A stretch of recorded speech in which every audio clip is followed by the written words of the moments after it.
তাহলে কি এবার সত্যি থেমে যাবে যুদ্ধ? সোমবার হোয়াইট হাউসে মার্কিন প্রেসিডেন্ট ডোনাল্ড ট্রাম্প ও ইসরায়েলের প্রধানমন্ত্রী নেতানিয়াহু গাজার জন্য নতুন এক শান্তি পরিকল্পনা ঘোষণা করেছেন। তারা বলছেন, এবার গাজায় যুদ্ধ থামবে, শান্তি আসবে। কিন্তু প্রশ্ন উঠছে, এই পরিকল্পনা কি সত্যিই কাজ করবে, নাকি এক নতুন ধোঁকাবাজি? এদিকে মঙ্গলবার মার্কিন প্রেসিডেন্ট ডোনাল্ড ট্রাম্প বলেছেন, ফিলিস্তিনি গোষ্ঠী হামাস তার প্রস্তাবিত গাজা শান্তি চুক্তি গ্রহণ না করলে কয়েকদিনের মধ্যেই তাদের কঠোর পরিণতির মুখোমুখি হতে হবে। ট্রাম্পের পরিকল্পনা অনুযায়ী হামাস তার অস্ত্র সমর্পণ করবে এবং গাজায় এর টানেল নেটওয়ার্ক ও অস্ত্র উৎপাদন স্থাপনা ধ্বংস করবে। তবে হামাস এখনও আনুষ্ঠানিক কোনো প্রতিক্রিয়া জানায়নি।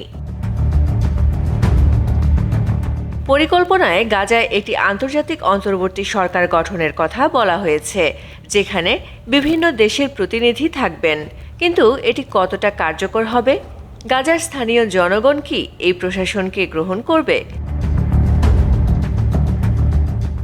ইতিহাস বলে, বহিরাগত প্রশাসন কখনোই স্থানীয় জনগণের পূর্ণ সমর্থন পায় না, বিশেষ করে যখন ওই অঞ্চলের রাজনৈতিক পরিস্থিতি এত সংবেদনশীল। ইসরায়েল গাজার সীমান্তে কঠোর নিরাপত্তা বজায় রাখার কথা বলছে, যদিও এটি তাদের নিরাপত্তার জন্য প্রয়োজন। কিন্তু এতে গাজার মানুষের চলাফেরা সীমাবদ্ধ হবে।